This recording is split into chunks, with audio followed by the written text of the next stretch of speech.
আসসালামু আলাইকুম, welcome back to my Lucky's দেশি কুকিং। আজকে শেয়ার করছি মসুর ডাল আর চিংড়ি শুটকি দিয়ে পুঁই শাক রেসিপি।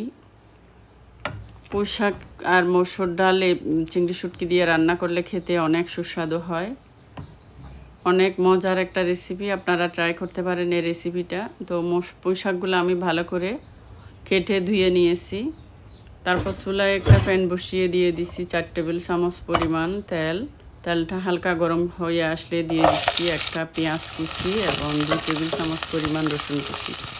সব কিছু দিয়ে হালকা নেড়ে চেড়ে যখন হালকা ব্রাউন কালার হয়ে আসবে, তারপরে দিয়ে দিচ্ছি স্বাদ মতো লবণ, 1/2 চা চামচ মরিচের গুঁড়া, 1 চা চামচ হলুদ গুঁড়া, তারপরে সামান্য পরিমাণ পানি দিয়ে আমি ভালো করে কষিয়ে নিব। কষা শেষ হয়ে গেলে দিয়ে দিচ্ছি মসুর ডাল।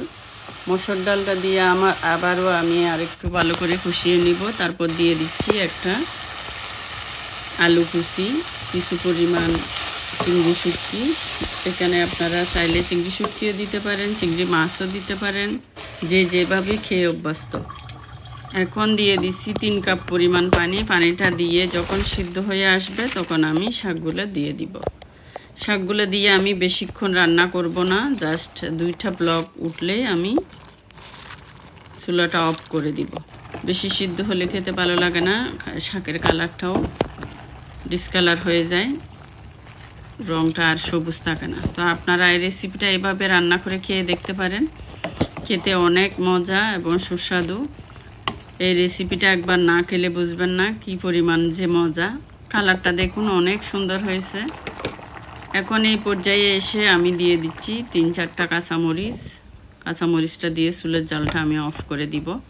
এখন দেখুন ডালটাও আস্তে আস্তে রয়ে গেছে, বেশি সিদ্ধ হয় না। হালকা সিদ্ধ হয়ে আসলে চুলাটা অফ করে দিলে এই পর্যায়ে ডালটা সিদ্ধ হয়ে যাবে। এমনিতে মসুর ডাল খুবই সফট, তাড়াতাড়ি সিদ্ধ হয়ে যায়।